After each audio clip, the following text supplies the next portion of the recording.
I got a love for dedication, man.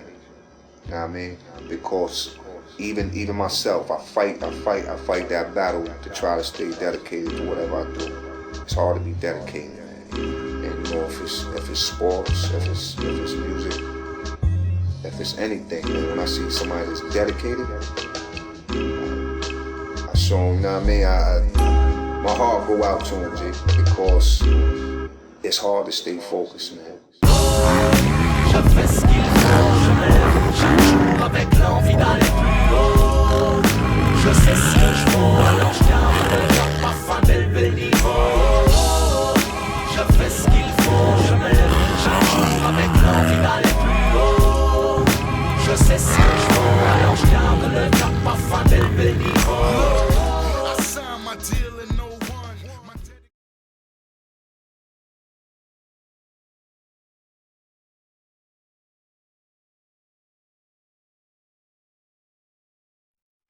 All right, we are back again for another Blacklisted MX episode. We got a very, very special guest for you today. We got Brock Leitner. A lot of people don't know it, and some people do. You had a paralyzing accident at round two at the Triple Crowns series on the outdoor. But before we get into that incident, we're gonna talk about what led up to it, and we're gonna talk about a little bit about your past and how you got involved with Moto, man. So let's talk, Brock. So how did you actually get introduced into Moto? Yeah, it was kind of funny. So I think I was like 3.5 years old, and my parents took me to a motocross race in our local town where I grew up in Beaver Lodge, and my mom actually used to race. She was one of the only women in the PMA, which is the Peace Motocross Association up in northern Alberta and British Columbia. So we went to a race, and I guess I don't remember a whole lot, but there was a little PW50, and it was for sale, and I guess I just wouldn't leave it all day.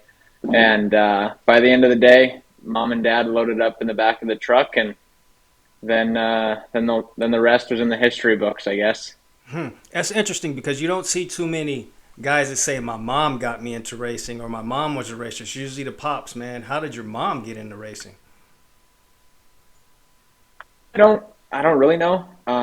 She grew up in Fort St. John, and yeah, she had her bike, and she started racing, and they didn't have a ladies class back then, so she had to race with all the guys. Okay. So it was cool. And then once I got into it, then mom didn't end up riding again. She gave her a go for a little bit, but it she wasn't into it. So then my dad actually got into racing once I started racing, Okay.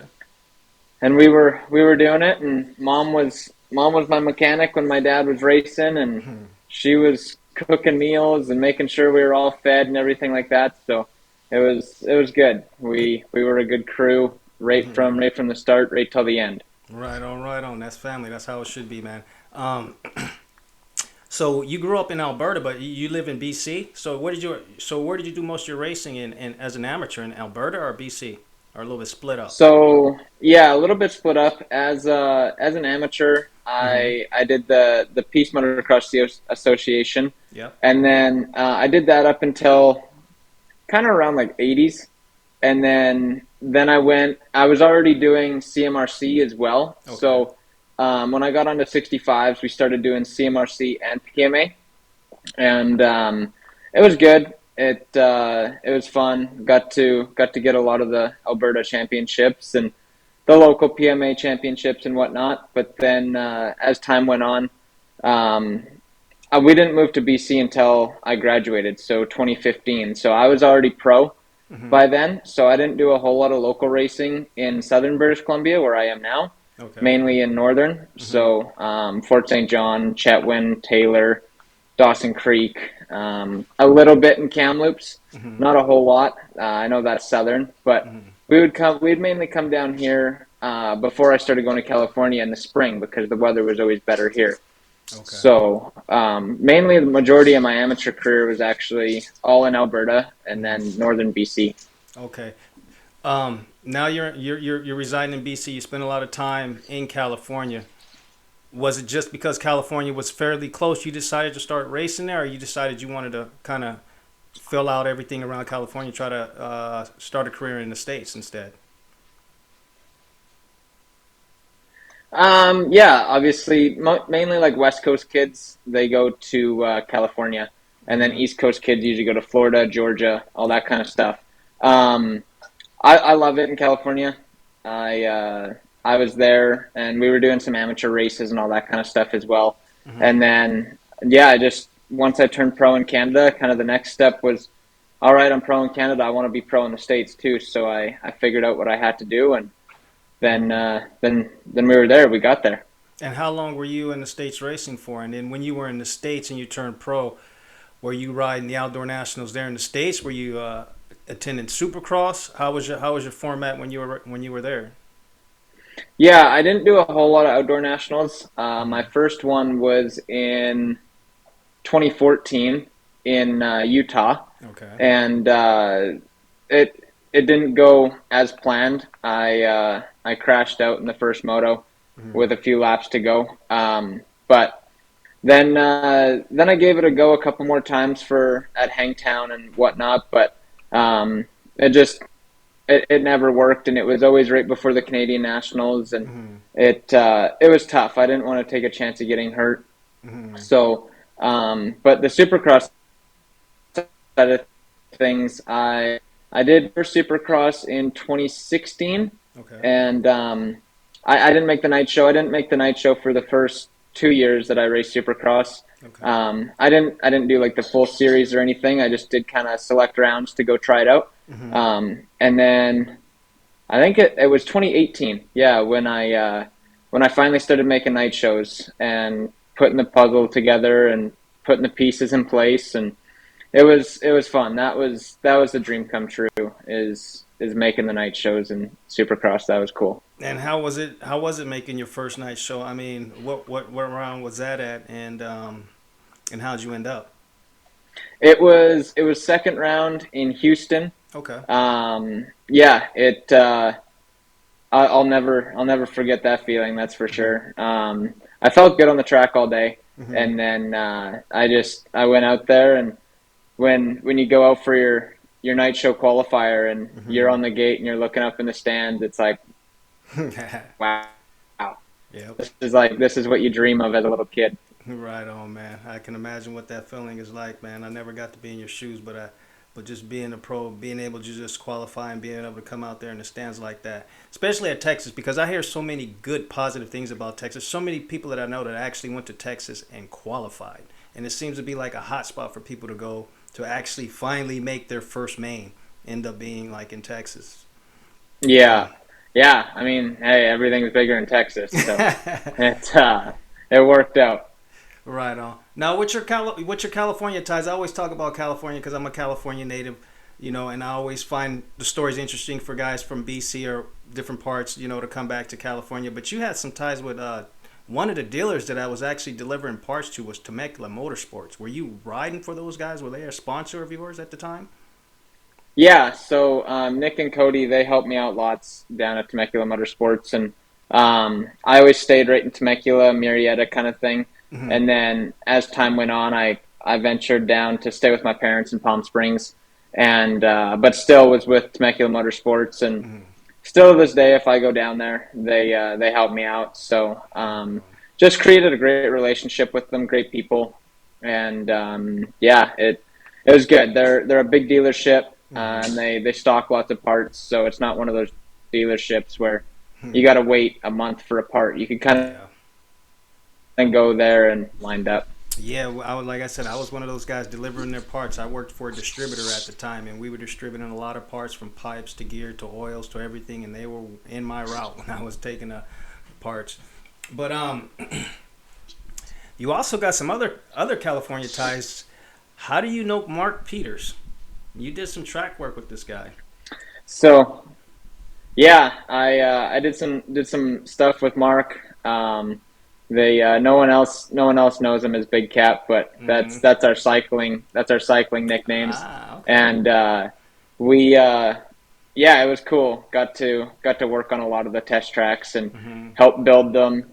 maintain them, everything like that. So for gas, Yamaha, Kawasaki, Suzuki, it was super cool. Yeah, last year I lived with him, and what started out as a boss turned into a best friend, and now I call him my second father. So Really? it's pretty funny. We're pretty close now. We talk on the phone like every second day.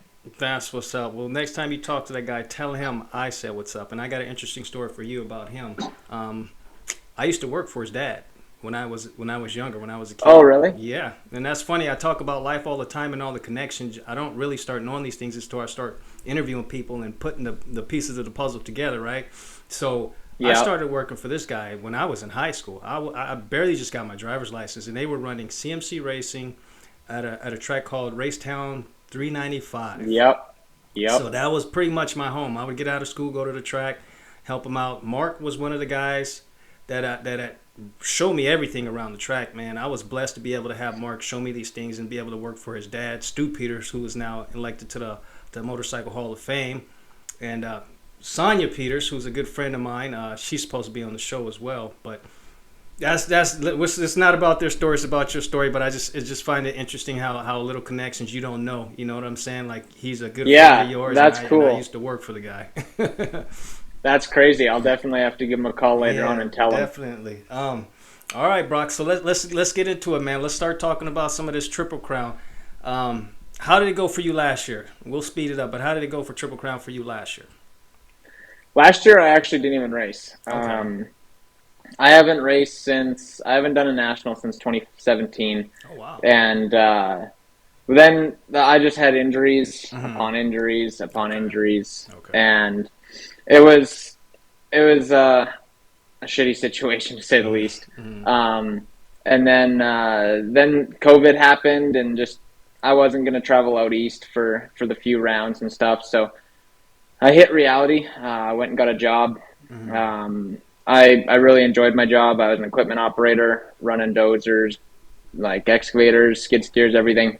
Yeah. And then this year when I finally came back out west, I honestly didn't swing a leg over a bike really more than probably 5 times throughout COVID. I just kind of lost touch and lost the love and stuff for it. And then when I was down in California this year, I took my bike, but I was like, I'm not going to force myself to go to the track. When I want to go to the track, I'm going to go. So I was in SoCal for, I think, a month and a half, and I was at a dirt bike track every day, and I chose not to even go ride. Like, I had no interest. And then finally, I woke up one morning, I was like, you know what? I want to ride. So I went out, and then I started having fun with it again, and the love came back. And I was like, heck yeah. So I knew everything was coming out west. So I told my parents that, hey, like, I'm going to go do these few rounds. And I for sure want to do the first one and see where it goes. And then, we had fun, and I was doing some local races, and that, I felt the best that I've ever felt on the bike. I honestly, as I got older now, I got smarter, and things just started coming to me easier, and it was nice. Let me ask you this: you said you were off the bike since 2017. You were around tracks, prepping tracks, doing all kind of stuff. You finally got bit by the bug again. Decided you wanted to race. Okay. Do you feel like you had enough practice time, even though you felt good? Because you're gonna feel a little bit lazy on the bike at first, but you're going to feel good when you feel good. But no matter if you're feeling good, you're not all the way there yet. You know, you still got a road to climb because it's been so much time off of the bike. You know, do you feel that you had enough time on the bike before the accident? Yeah, I do. I felt like everything was just yelling again. And it felt like everything that I've been told over the years training, that it all started clicking. And honestly, I could have had I only had probably, I want to say 10 rides on the bike before round one, but my fitness was way higher than it's ever been before.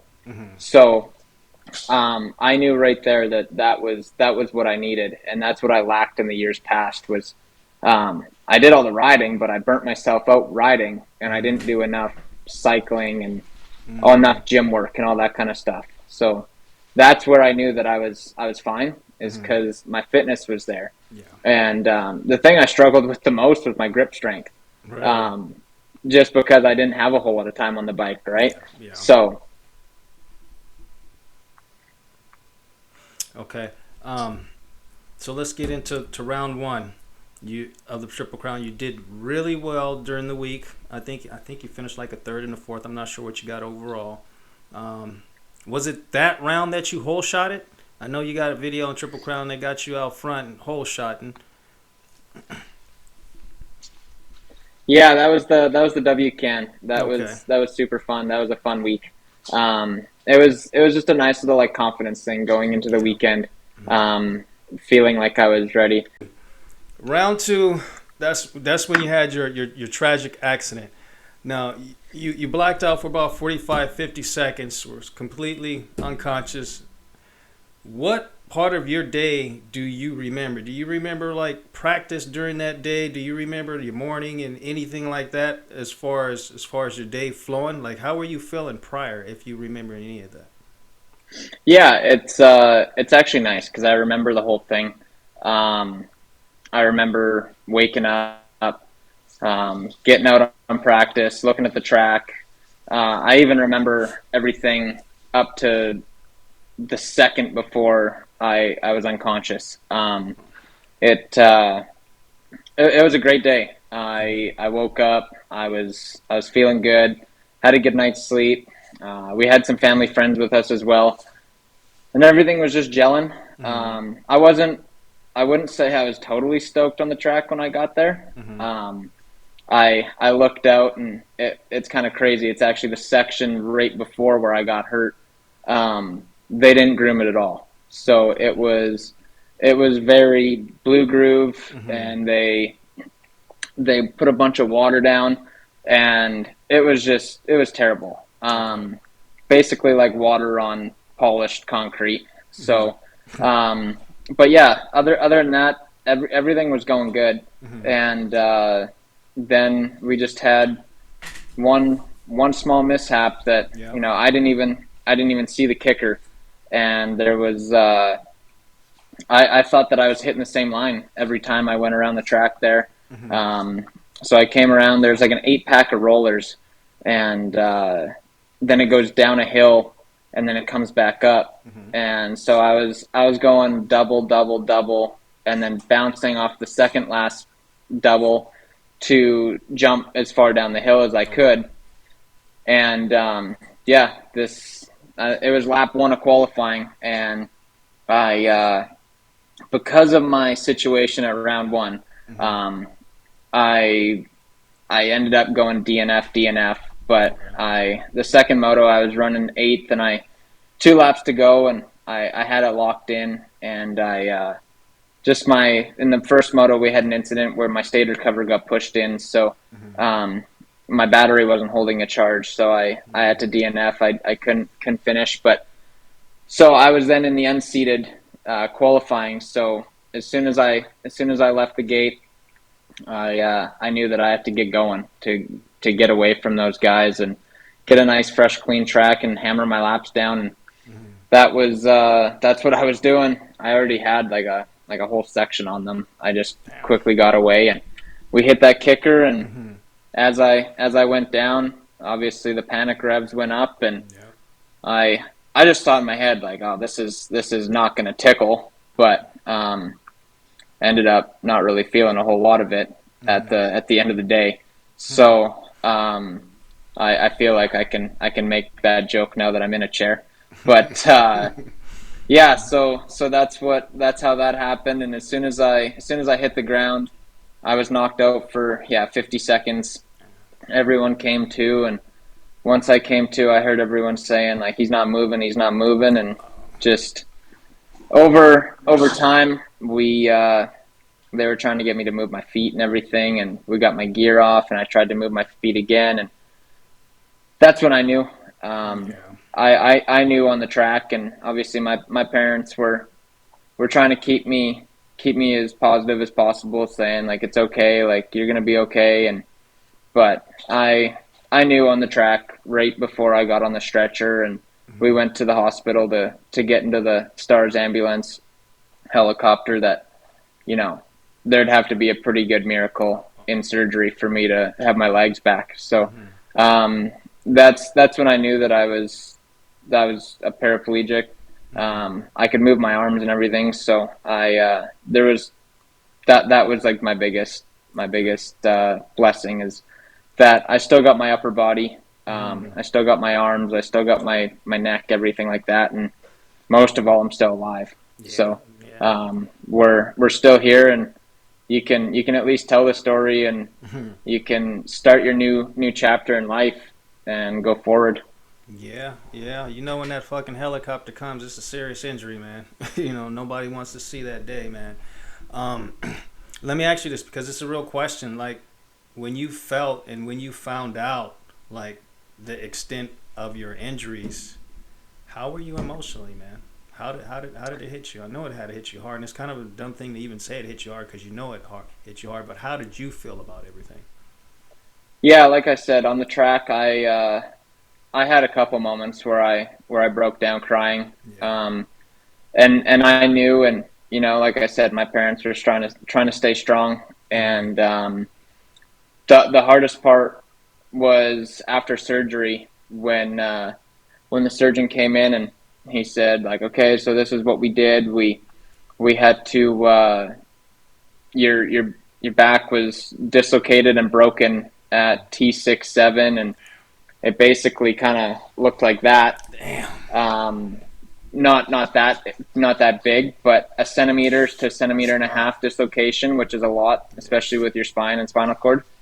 So he explained what he did, and then he said, when my parents said, what's the outcome, like what's the extent, and they when he said that, like, I'm sorry, your son's a paraplegic, the hardest part was hearing my parents cry, and like they're like hyperventilating, because that's the worst thing that a parent ever wants to hear, is their child takes a life-changing injury.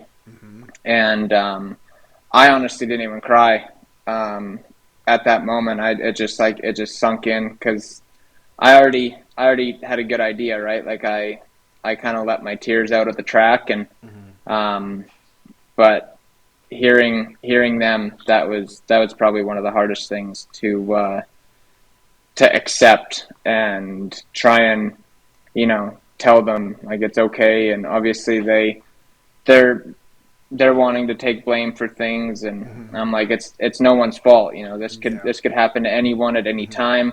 And I've had nightmares of this exact thing happening in my life. So I feel like I can speak for most motocross racers, that they've had nightmares of this moment and being in a chair, because every time you get on the bike, there's that chance, right? There's